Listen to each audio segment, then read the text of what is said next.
Hello అండి. Vinayaka Chavithi RTO office పుట్ట దగ్గరైతే ఈసారి జరిగింది.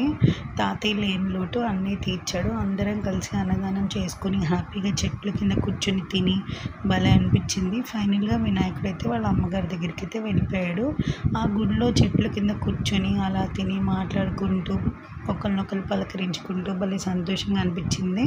ఆ అమ్మమ్మ కానీ, నాగరాజు అన్న కానీ, షాప్ దగ్గర ఆంటీ వాళ్ళు కానీ అందరూ మా ఫ్యామిలీ మెంబర్స్ లాగా ఎప్పుడు ఒక చిన్న పలకరింపు చాలా ఆనందాన్ని ఇస్తుంది అంటారు కదా! సో, మనకి మన ఫ్యామిలీయే అయి ఉండక్కర్లేదు, బ్లడ్ రిలేషన్సే కావక్కర్లేదు. ఎవరైనా చిన్న చిరునవ్వుతోటి బాగున్నావా అంటే అదొక పెద్ద ఆనందాన్ని ఇస్తుందండి. అంతకన్నా ఏం కావాలి?